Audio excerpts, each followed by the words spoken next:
¿Cómo se sienten hoy? Parecería una pregunta, ¿verdad? Por encima de lo que se ve, porque después de tener este tiempo de adoración en la presencia del Señor, ¿cómo no sentirnos con gozo? ¿Cómo no sentirnos bien? Ante todo quiero dar un saludo afectuoso a la iglesia de Pedro Brán, agradecer mucho el Pidio porque todavía me relaciona con ese pasaje, ¿verdad? Que ninguno tenga en poco tu juventud. Ya a mí la gente me trata como viejo, el Pidio, ya no me consideran de esa manera. Muy contento de estar por aquí con ustedes, de compartir un tiempo, como hemos dicho, de alabanza tan hermoso y tan especial.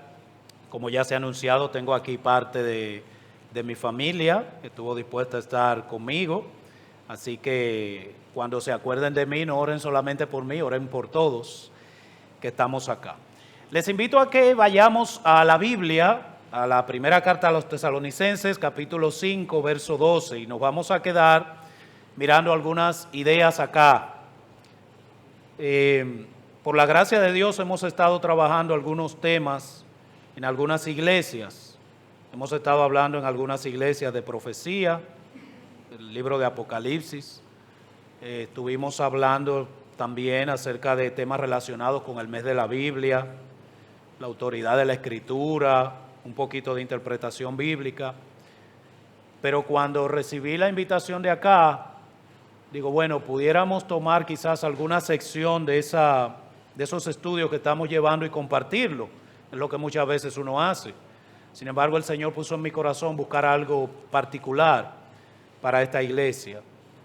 Y encontré aquí en estos versos del 12 al 24 lo que he denominado para compartir con ustedes consejos prácticos para una iglesia bien encaminada.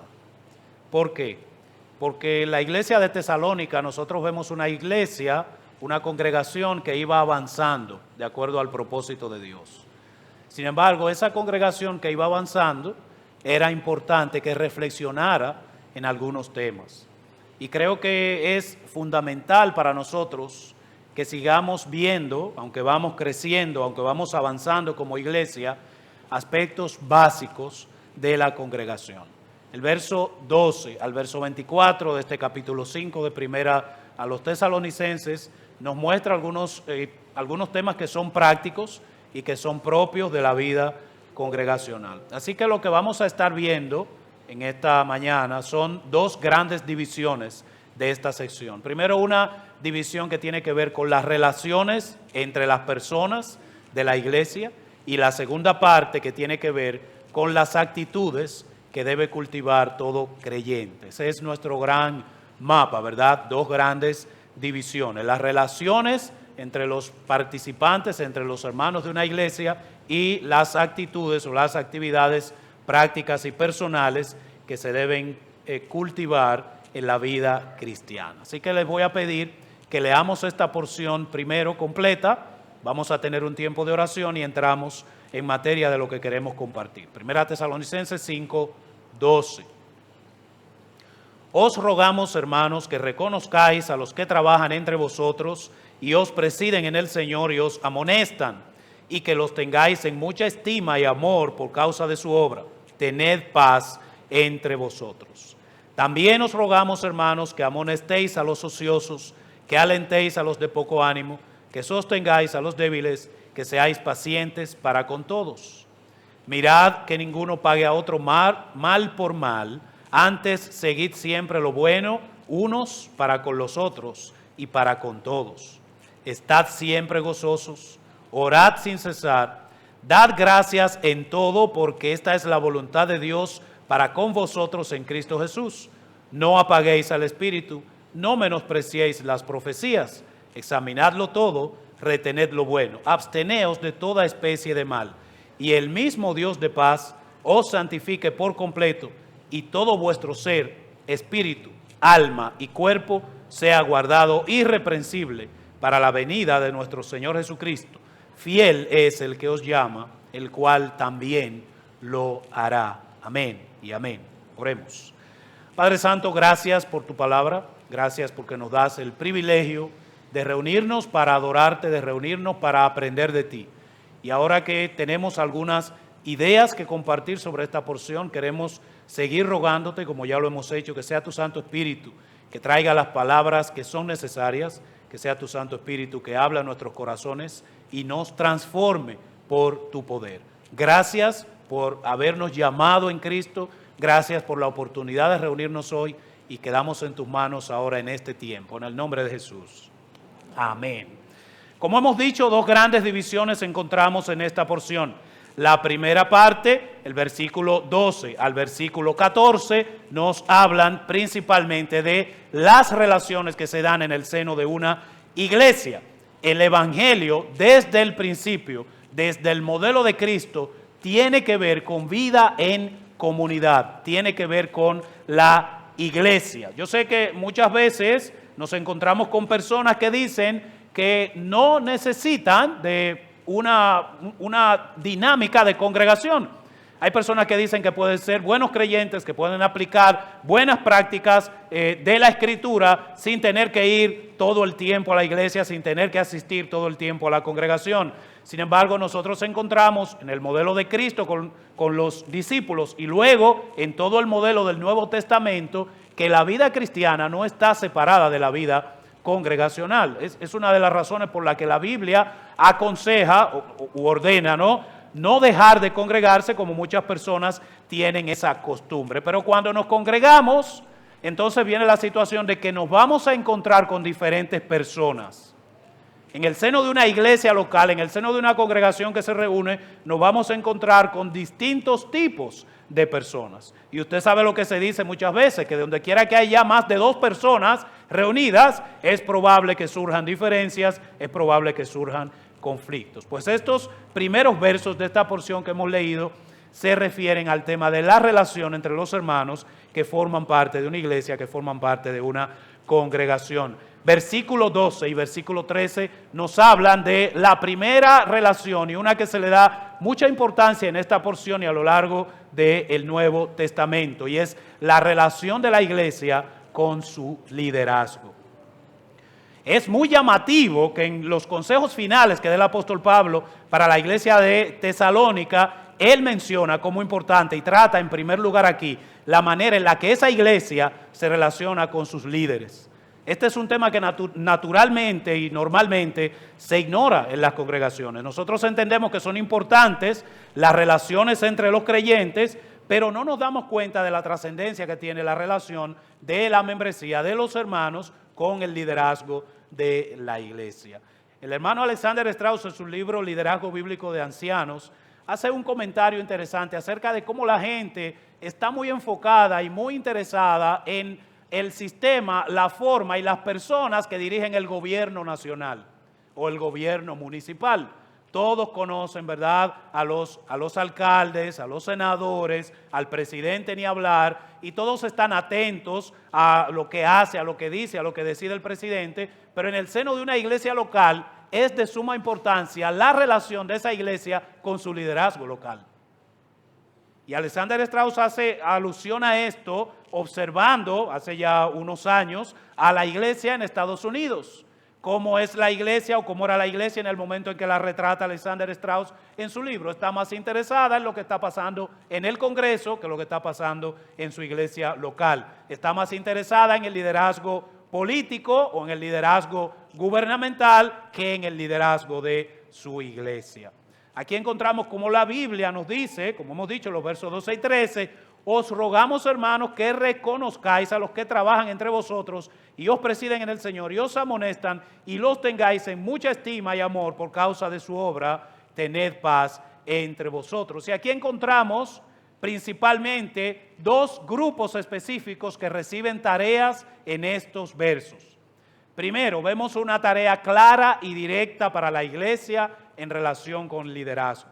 Os rogamos que reconozcáis a los que trabajan entre vosotros y os presiden en el Señor. Dice John MacArthur, bueno, evidentemente que cuando dice ahí reconocer no se refiere a que usted sepa quiénes son. Lógicamente que si usted se congrega en una iglesia, usted sabe quiénes son los líderes de esa iglesia, quiénes son los ancianos, quiénes son el cuerpo pastoral de esa iglesia. Aquí cuando se habla de reconocimiento se refiere a otras ideas que tienen que ver con una relación más profunda entre usted y sus líderes, sus ancianos o sus pastores.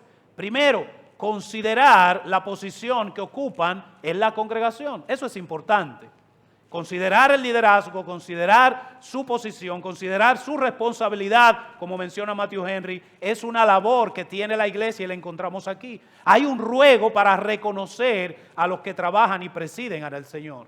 En un segundo punto podemos decir que reconocer tiene que ver con entender la autoridad que tienen en el Señor estas personas que trabajan en el liderazgo. Los que os presiden en el Señor, como vamos a ver en detalle un poco. Y reconocer tiene que ver también con apreciar y respetar el valor y la importancia que para la iglesia tiene el liderazgo. Como hemos dicho, la iglesia de Tesalonicenses es una iglesia que estaba bien avanzada. Sin embargo, dentro de su avance, Pablo se preocupa por recordar qué tareas tiene esa iglesia para con el liderazgo. Y yo te pregunto a ti, hermano, que quizás no formas parte del liderazgo de la iglesia, ¿tú reconoces a aquellas personas que trabajan y que te presiden y que te amonestan en el Señor? ¿Has considerado su posición? ¿Les has considerado a ellos? ¿Les conoces de manera personal? ¿Entiendes la autoridad que tienen y la responsabilidad que tienen en la iglesia? Si quizás esto no forma parte de tu práctica de vida cristiana, es bueno que te des cuenta que la palabra de Dios te llama aquí a reconocer a los que trabajan en una iglesia local, a los que dirigen en una iglesia local. Pero no solamente dice que deben ser reconocidos, sino que dice que deben ser tenidos en mucha estima y amor. Y es llamativo que dice que ellos deben ser tenidos en mucha estima, dice el verso 13, y amor. ¿Por qué causa? Dice ahí. Por causa de su obra, por lo que ellos hacen, por el trabajo que ellos realizan, son reconocidos. Pablo manda que se tenga en honor al líder, al anciano, al que trabaja, a causa de su obra, no a causa del título y no a causa de algún mérito personal. Lo que ocurre muchas veces en la práctica es que la congregación reconoce, considera, aprecia, tiene estima y amor por el líder con el que se siente identificado, con el que se siente relacionado y con el que se siente cercano. Aquí la Biblia dice que esa estima tuya, querido hermano, querida hermana, no debe estar relacionada con el título, con el reconocimiento oficial que un día se hizo a esta persona, sino que tiene que ver con reconocer el trabajo que esa persona realiza en la iglesia. Y es necesario tenerle mucha estima y en amor. Hay paz en una iglesia cuando la iglesia realiza las tareas que aquí demanda la Escritura para ellas, para con el liderazgo. En nuestras asambleas muchas veces mencionamos los extremos. Nosotros conocemos y muchas veces conversamos acerca de congregaciones donde se veneran a los líderes, donde se veneran a los pastores de forma tal que se roza en la idolatría. Sin embargo, muchas veces nosotros entonces nos movemos al otro extremo, donde se desconsidera de manera olímpica el liderazgo de una iglesia. La Biblia habla acerca de esto y la relación que tú tienes, hermano o hermana, con tu liderazgo para Dios es importante. Ahora, en estos dos versículos también hay tareas específicas para el liderazgo. Una vez más, este liderazgo es considerado, es tenido en mucha estima y amor, como dice el verso 13, por causa de su obra. ¿Y cuál es la obra? La obra la hemos visto en el versículo anterior. ¿Cuáles son las tareas de este liderazgo que Pablo menciona aquí? ¿Cuáles son las cosas que en esta porción se mencionan? Aquí son muchas más, pero aquí se mencionan tres y en esa nos vamos a detener. Primero dice, reconocer a los que trabajan. Y aquí trabajo utiliza un término que tiene que ver con esfuerzo hasta el cansancio. Es responsabilidad del liderazgo de la iglesia trabajar en la iglesia. Una de las debilidades que tiene el esquema que nuestras iglesias han adoptado por mucho tiempo, de no tener personas, ¿verdad?, dedicadas a tiempo completo a la obra, es que muchas veces entonces los líderes nos acomodamos. Y como tenemos un trabajo secular, una familia que atender, a veces hasta 2 trabajos seculares, comenzamos a debilitar nuestro radio de acción y de trabajo en el seno de la iglesia local. Miren, hermanos, es importante que entendamos que el que ha sido llamado en el liderazgo en una iglesia es para trabajar, no para otra cosa. Es para realizar actividades y, como hemos dicho aquí, trabajar no quiere decir yo utilizar algunas horas para hacer algunas cosas, sino que quiere decir dedicar esfuerzo hasta el cansancio por la obra del Señor. Y ahí hay una gran responsabilidad para aquellos que el Señor nos ha llamado en el liderazgo.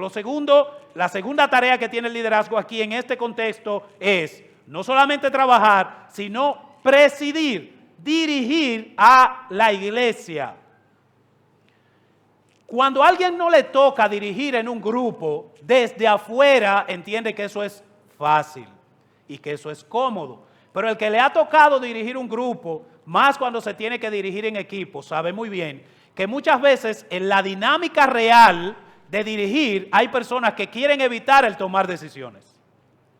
Hay personas que quieren evitar involucrarse en situaciones que tengan que ver con guiar a los demás por algún lugar.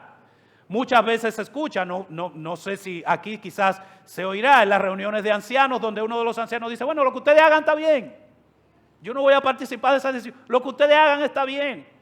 Sin embargo, aquí la Biblia dice que aquellos que son reconocidos por la iglesia no solamente trabajan arduamente, sino que presiden en el Señor. Tienen una autoridad que depende de la persona de Cristo y esa autoridad es para servir a la iglesia dirigiéndola, guiándola. Algo que no puedo dejar pasar al ver esta porción es que esa dirección, ese presidir es en el Señor. Es un liderazgo que no tiene que ver con dominio, es un liderazgo que no tiene que ver con ejercer control o manipulación sobre los demás, es un liderazgo que depende en la autoridad de Cristo que está expresa en su palabra. Entonces, el liderazgo es llamado a trabajar, el liderazgo es llamado a presidir, pero el liderazgo también es llamado a amonestar a la iglesia. Amonestar es poner, una de las definiciones que hay, es poner sentido en la cabeza de la gente. Es traer a la gente al entendimiento de algo que es incorrecto y que necesita ser cambiado. ¡Oh, qué difícil es amonestar! ¡Qué difícil es para aquel que le toca la tarea de llamar a alguien y amonestarle sobre alguna situación! Qué difícil es para nosotros ser llamados y ser corregidos. Pero hermanos, esta es una dinámica de bendición que el Señor ha dejado para su iglesia. Y tiene que darse esa dinámica partiendo primeramente del líder que está llamado a amonestar, a corregir, y como en otras porciones de la Escritura utiliza el término, y a disciplinar al que se ha separado del sentido de la Escritura y del carácter de Dios en el seno de una iglesia local. Pero también es necesario que aquel que es amonestado reconozca y entienda que la dinámica de Dios para la iglesia es precisamente esta. La primera relación que toca el apóstol Pablo tiene que ver con el liderazgo y es fundamental en el seno de la iglesia local. La segunda relación la encontramos en los versos 14 y 15, porque en la iglesia no hay solo líderes. En la iglesia no hay solamente gente que está firme. En la iglesia no hay solamente gente que está bien y está encaminada. Dice el verso 14, también os rogamos, hermanos, que amonestéis a los ociosos, que alentéis a los de poco ánimo, que sostengáis a los débiles, que seáis pacientes para con todos. Mirad que ninguno pague a otro mal por mal, antes seguid siempre lo bueno unos para con otros y para con todos. Aquí tenemos varios tipos de creyentes que aparecen en la iglesia, aparecen en algunas iglesias. Yo espero que aquí no aparezcan algunos de los que se mencionan acá, pero aparecen en muchas iglesias. ¿Cuáles son esos? Se menciona aquí los ociosos. Es una palabra fuerte esa palabra, ¿verdad? Ocioso. Ocioso tiene que ver con alguien que es holgazán, con alguien que no hace lo que debe hacer. El término original se refiere a una persona que anda de manera desordenada, que no tiene las cosas en orden, sino que está preocupado por no hacer cosas.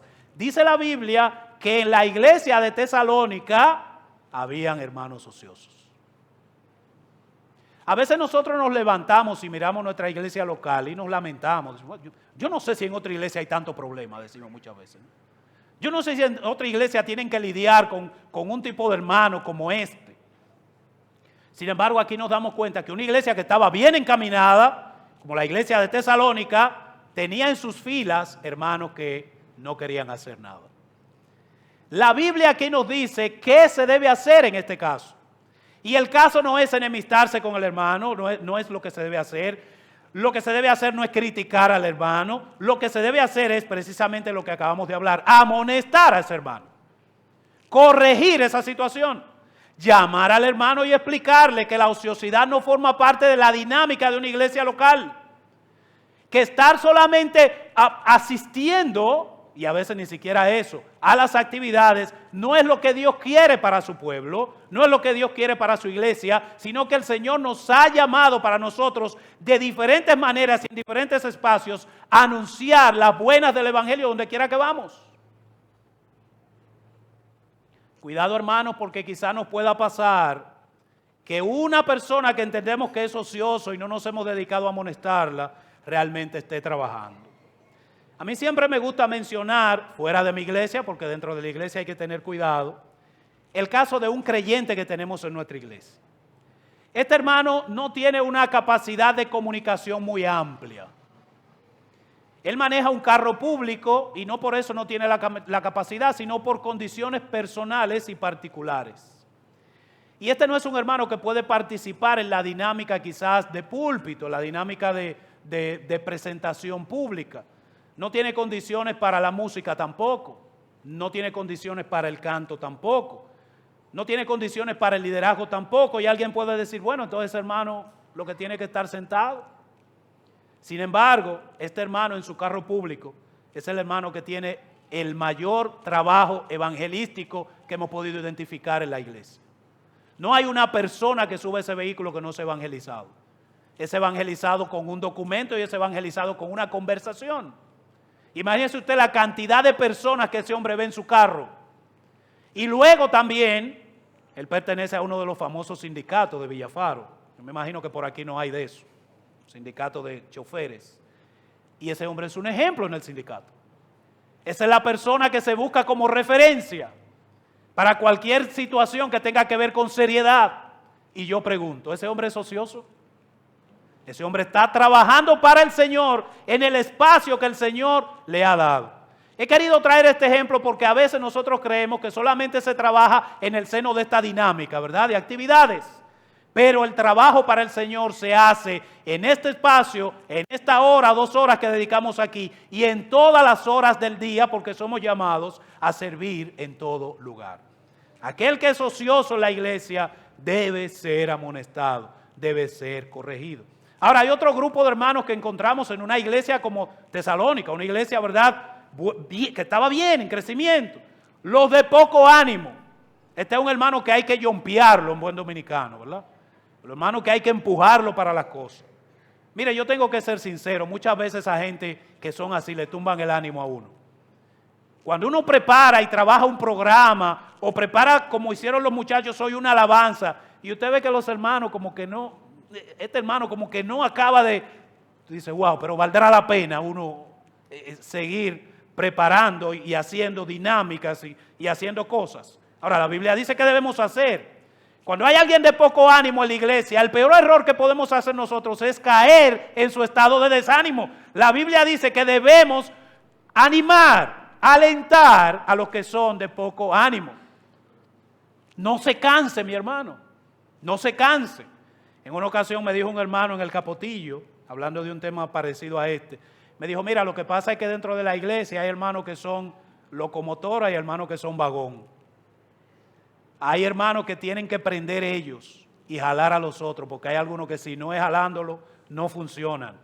Y aquí me doy cuenta de esto. Sin embargo, el de poco ánimo debe ser alentado por aquellos que tienen más ánimo. Hermano, si tú eres aquel que tiene mucho ánimo, la palabra aquí te está exhortando a siempre alentar a los de poco ánimo. Si eres un hermano de poco ánimo, de brazo caído, la palabra te llama a cambiar esa condición también y ayudar a los demás creciendo en el Señor.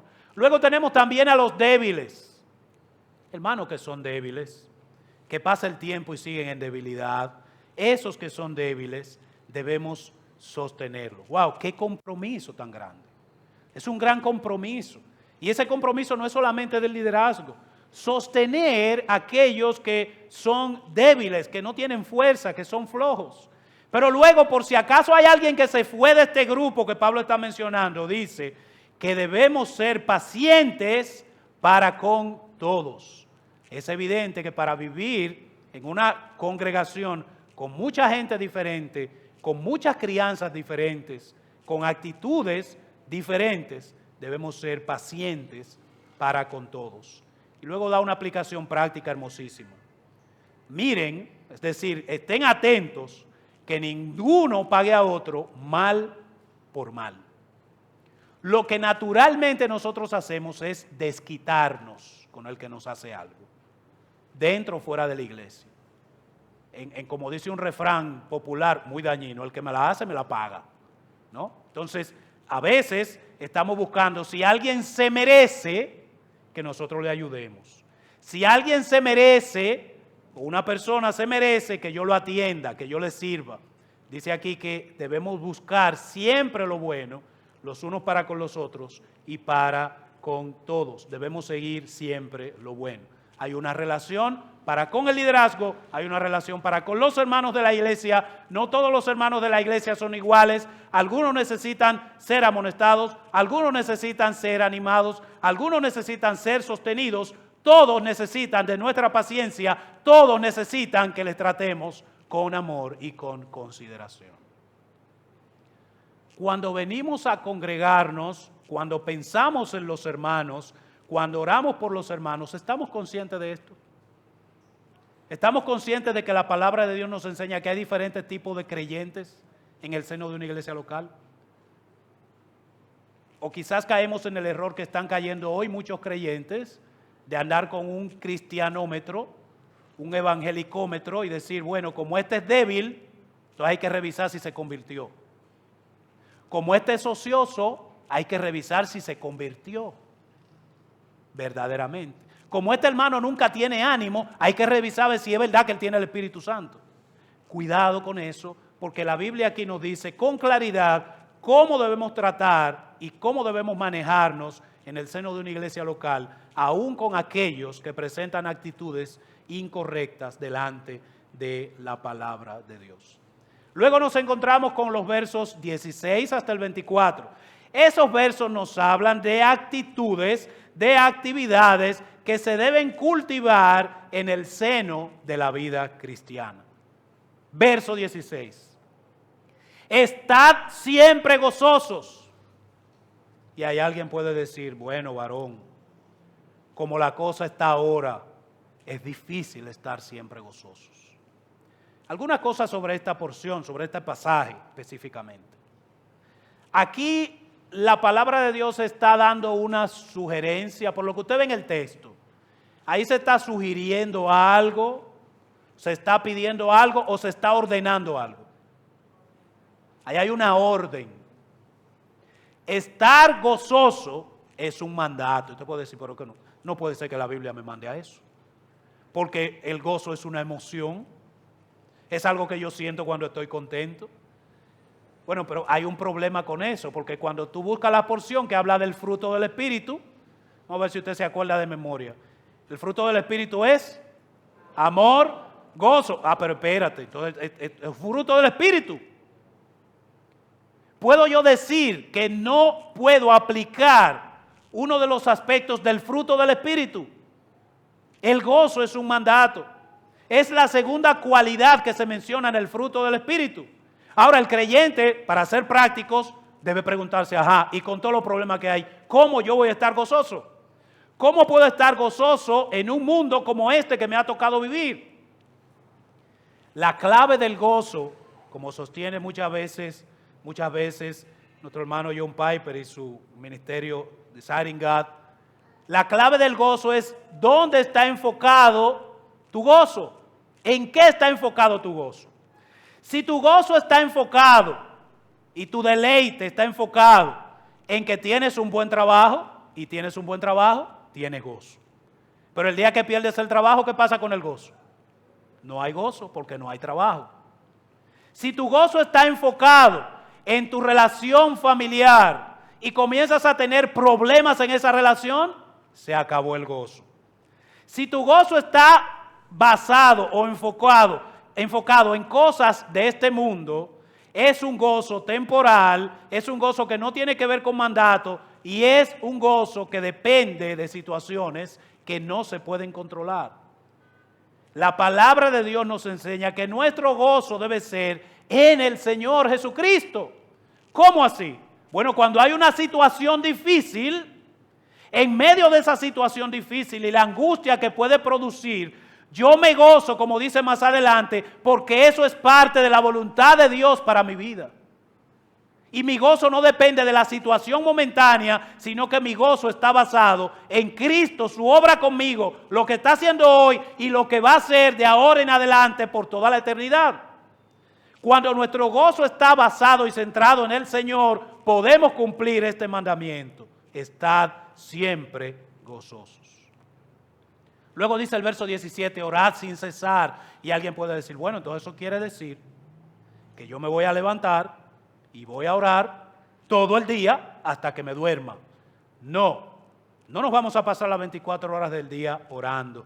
Aquí se habla de una actitud de vida, de una manera de actuar delante de la oración. Aquí quiero compartir algo que me ocurrió, una gran lección que me dio a mí una persona que conocí, católica. Me tocó trabajar en un proyecto y en ese proyecto había una tarea específica que las personas con las que yo trabajaba no la hacíamos, buscamos un tercero, un contratista, un conocido de uno de los compañeros, y el contratista llegó a negociar con nosotros acerca de esa actividad, acerca de ese trabajo, el alcance, el costo y demás. Después que terminamos la conversación y el acuerdo, dice el Señor, miren, óigame una cosa que yo le voy a decir.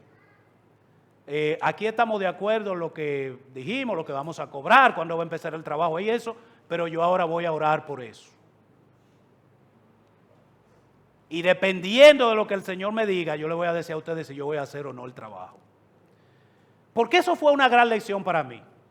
Porque del grupo que había ahí, el pastor era yo nunca había dicho eso en ese grupo.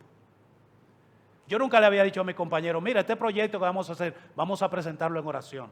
Y aparece un externo que ni siquiera es cristiano evangélico y entonces me da esa gran lección acerca de la oración. Hermanos, la oración no debe ser nuestro último recurso, debe ser nuestro primer recurso.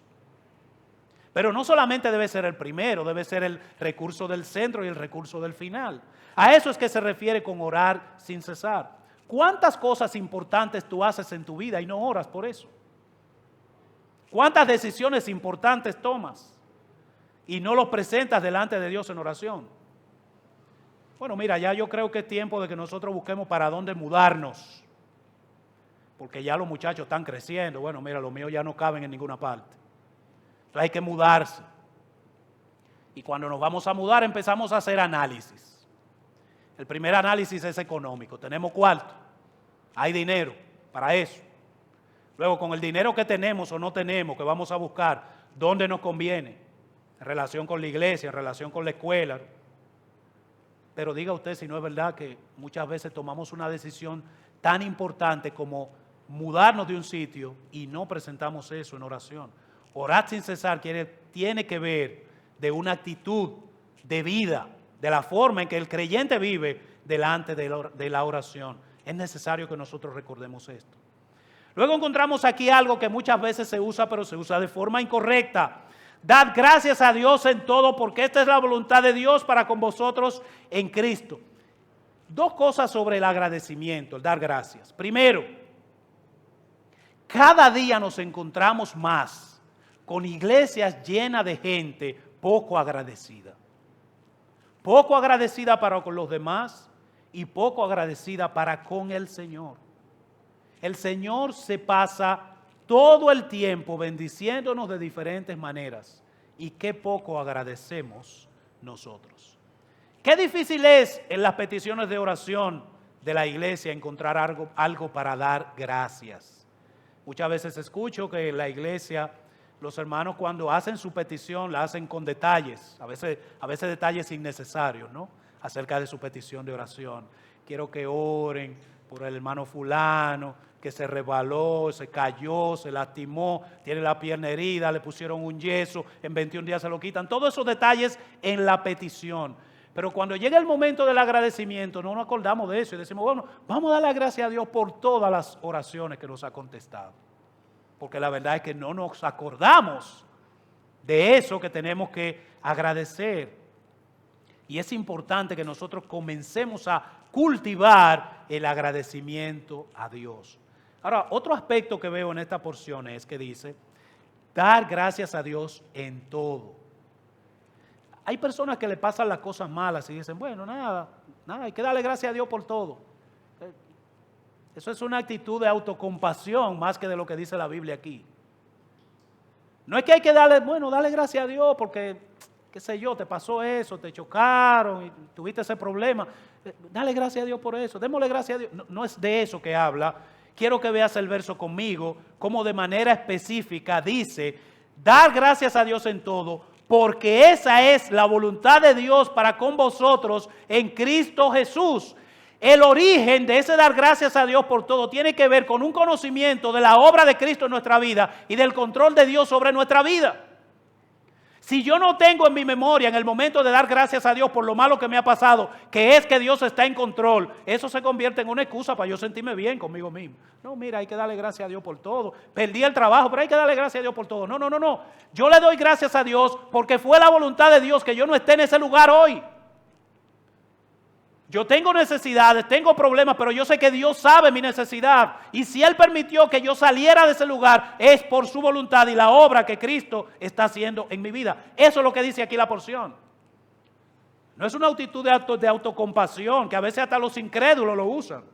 No hay que darle gracias a Dios por todo. No es eso que está hablando aquí. Es entender que Dios está en control y dar gracias por eso. Porque Él está en control y está guiando nuestra vida por donde Él quiere, no por donde nosotros queremos. Luego una verdad que a nosotros no nos gusta hablar de ella. No apaguéis al Espíritu. ¿Cómo una persona apaga el Espíritu? ¿Qué pasa en la vida de un creyente para que se apague el Espíritu? ¿Alguien puede decir algo? ¿Por qué? ¿Qué puede pasar? ¿Qué puede hacer un creyente para apagar el Espíritu? ¿Qué puede hacer un creyente para contristar el Espíritu? ¿Qué puede hacer un creyente para limitar el poder del Espíritu en su vida? ¿Qué puede hacer? ¿Qué cosa hace el creyente? Yo le voy a decir, pecar. Cuando pecamos, el poder del Espíritu Santo para con nosotros se reduce. Y ahí quiero pensar un poquito en esto, para que nadie se confunda. El Espíritu Santo, por gracia, nos capacita para creer, nos llama, nos ayuda a entender el Evangelio y nos ha traído a los pies de Cristo. Ese obrar de gracia y de misericordia del Espíritu Santo es definitivo en nuestra vida. Ahora, el andar en el Espíritu, el poder del Espíritu, el hacer las cosas como a Dios le agradan, tiene que ver con un fuego, con una actitud, con una actividad constante del Espíritu Santo que nosotros apagamos cuando hay pecado en nuestra vida. Hermano, la lucha contra el pecado es real y debemos luchar contra el pecado. Andar en pecado es lo contrario de andar en el Espíritu. Andar en pecado es lo contrario de andar en el Espíritu. Y muchas veces nosotros lo que hacemos es que le echamos tierra a los pecados, ¿verdad? Tapamos eso, ¿no? Tapen eso, como dice una imagen que anda por ahí, el pecado. ¿Cuál es el pecado? Creo que la última vez que estuvimos aquí hablamos de que hay pecados y hay pecados. Cuando se habla de pecado en una iglesia siempre se piensa en adulterio, robo, fornicación, una cosa escandalosa. Pero murmuración, no, eso no es pecado, espérate. Yo lo que estoy es preocupado por mi hermano. Nosotros hemos tenido que lidiar con personas que, ahorita mencionaba los cultos de oración, hemos tenido que lidiar con personas que iban a manifestar, a hacer públicas situaciones privadas de que en una petición de oración, en la reunión de la iglesia local. Hay muchos pecados que se manifiestan en nuestra vida, la misma obstinación, Mucha gente obstinada, ¿no? No, yo soy así. Es una actitud pecaminosa. Y esa lucha contra el pecado es real. Era real en la iglesia de Tesalónica, es real en la iglesia de Villafaro donde yo vengo y es real en esta iglesia. Es real en tu vida. Debemos luchar contra el pecado, conocer ese pecado, como dice la Biblia, confesarlo delante de Dios y separarnos de él. Porque aquí se nos llama no apagar el Espíritu Santo. Luego aquí hay dos versos que tenemos que verlos juntos, la gente lo ve separado. El verso 20 y el 21 van juntos. Dice el verso 20, no menospreciéis las profecías. Ciertamente cuando se escribe esta carta, había personas que profetizaban porque todavía el Nuevo Testamento no estaba completo. Ahora yo pregunto, cuando usted quiere conocer la profecía de Dios, ¿dónde quién usted debe ir? A la Biblia, no a otro lugar. Importante. ¿Cómo menosprecio yo hoy la profecía de Dios cuando menosprecio la palabra de Dios?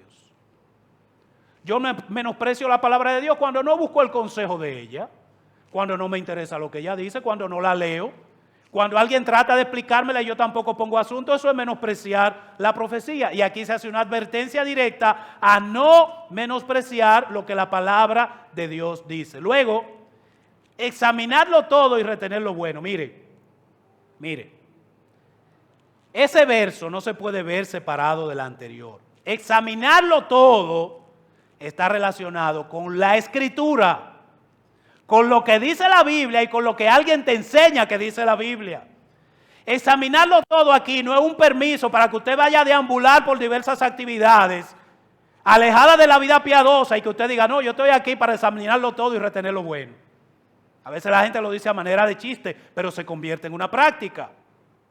Me meto en una situación, en un ambiente, en un espacio, en una dinámica, que sé que como creyente no debo estar en ese lugar y no debo participar de esas cosas, pero entonces traigo por los moños este versículo y digo, examinarlo todo y retener lo bueno. Muy bonito, pero no es lo que dice la Biblia.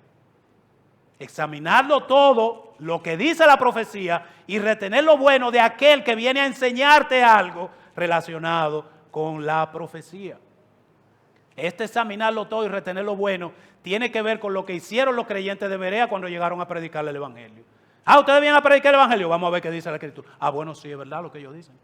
Esa es la dinámica de examinarlo todo y retener lo bueno. Y luego, absteneos de toda clase de mal. Y ese verso deberíamos como de enmarcarlo en algún lugar. Absteneos de toda especie de mal, de toda clase de mal. ¿Por qué digo que tenemos que enmarcarlo? Mire, si usted lee la historia de Cristo en los evangelios y su relación y su dinámica con los abogados, los expertos de la ley, los escribas, los fariseos y toda esa gente, usted tiene que notar que esas personas eran expertos categorizando los límites del pecado. Esa gente le gustaba conocer el límite del pecado. ¿Y usted sabe para qué ellos querían conocer el límite del pecado? Para ponerse en ese límite. Es como en una ocasión, siempre pasa en los campamentos, y siempre recuerdo la respuesta que dio un hermano argentino. Alguien le hizo la famosa pregunta de los novios cristianos. Los novios cristianos en los campamentos siempre preguntan, los adolescentes y jóvenes, ¿hasta qué punto debe llegar el contacto entre dos novios que son creyentes? Entonces este predicador, que parece que tenía experiencia en eso, dijo, varón, usted me hace esa pregunta para usted llegar al límite. Esa categorización y ese colocar límites en el pecado, que era la expertise, como hemos dicho, de los fariseos, escribas y demás personas, y que muchas veces nosotros andamos rondando esos caminos, lo que marcan es un deseo de nosotros hacer lo que nos gusta y no lo que Dios quiere. Pero este versículo no deja espacio para eso, porque dice que nosotros cuando somos creyentes debemos abstenernos de toda cosa que parezca ser mala, de toda especie de mal, de todo tipo de mal. No solamente de las cosas que Pablo ha enumerado aquí en detalle, sino de aquellas cosas que pueden hacer caer a los débiles o que pueden deshonrar el carácter y el nombre de Dios. Es importante que nosotros nos demos cuenta de que más allá que tener claros y clasificados los pecados, necesitamos estar alejados de cualquier cosa que ofenda el carácter de Dios en nuestra vida. Los versos 23 y 24 entonces cierran con una reflexión que es importante hacerla. ¿Cuál es la capacidad que yo tengo para hacer todo esto? ¿Cuál es la capacidad que tiene un simple mortal para hacer todo esto que la palabra está demandando aquí? Vamos a ver los versos 23 y 24 juntos. Dice: y el mismo Dios de paz os santifique por completo, y todo vuestro ser, espíritu, alma y cuerpo sea guardado irreprensible para la venida de nuestro Señor Jesucristo. Fiel es quien os llama, el cual también lo hará.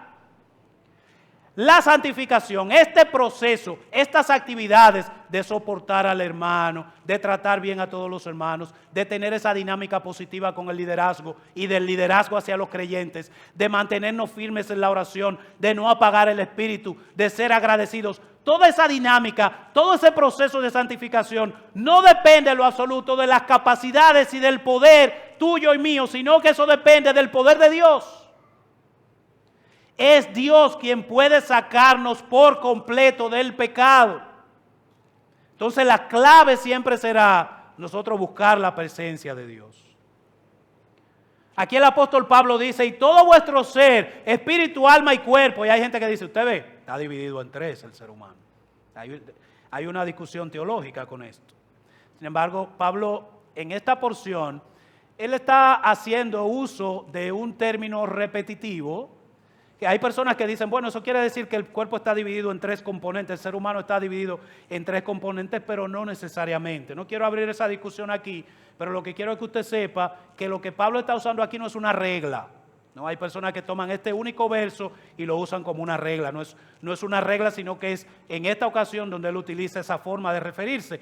Ahora, de lo que Pablo sí está enfocado aquí, es que todo nuestro ser, todo lo que somos, puede ser guardado por la obra de Dios en nuestra vida. Luego dice que ese ser que somos es guardado irreprensible hasta la venida de nuestro Señor Jesucristo. Y aquí esta carta está hablando de el regreso de Cristo. Es la base de la esperanza, es la base de la confianza. Capítulo 2, verso 19, capítulo 3, verso 13, capítulo 4, verso 15, todos hablan de ese regreso del Señor Jesucristo para buscar a sus santos. Ahora, cierra la porción que hemos seleccionado hoy en el verso 24 diciendo que el fiel es Dios, Él es quien nos llama y Él es quien hará todo esto en nosotros. Hermanos queridos, nuestra iglesia y nuestra vida cristiana de forma personal podrá estar bien encaminada, podrá estar bien edificada, bien cimentada, quizás en la palabra de Dios y en sus principios, pero es necesario que hoy nosotros recordemos esto que hemos visto aquí. En primer lugar, que la vida de iglesia se trata de relaciones unos con otros. Que hay una relación importante para con el liderazgo de la iglesia, que hay una relación importante aún para aquellos que nos parece a nosotros que no están haciendo lo que se debe de hacer. Toda esa dinámica de relaciones es importante para Dios. En segundo lugar, recordar que aunque vaya el tiempo pasando y nos creamos que ya somos maduros y conocedores de la palabra de Dios, dése cuenta que no hemos visto cosas nuevas aquí. No hemos visto cosas diferentes. La base es la misma, el gozo que depende de Dios, la oración que depende de Dios en lo que vamos a hacer, el agradecimiento a Dios por su voluntad, luchar contra el pecado en nuestra vida, atender lo que la palabra de Dios dice, revisar lo que nos dicen que la palabra de Dios dice, abstenernos de toda clase de mal. Y en tercer lugar, y no menos importante, hemos notado que todo eso solo lo podremos hacer con el poder de Dios, a quien debemos apelar cada día en oración y en búsqueda de su guía desde la palabra. Que el Señor nos bendiga y que el Señor nos ayude a que estas aplicaciones prácticas para una iglesia que va caminando bien, no sean unas aplicaciones prácticas para la iglesia que está allá, ¿no? Porque en nuestra mente hay una iglesia que está allá, no, para la iglesia que soy yo, que es mi vida, que yo mejore mis relaciones dentro de la iglesia y que mejore mis actitudes y mis actividades como creyente en una iglesia local. Que Dios les bendiga y pasen todos muy buen día. Amén.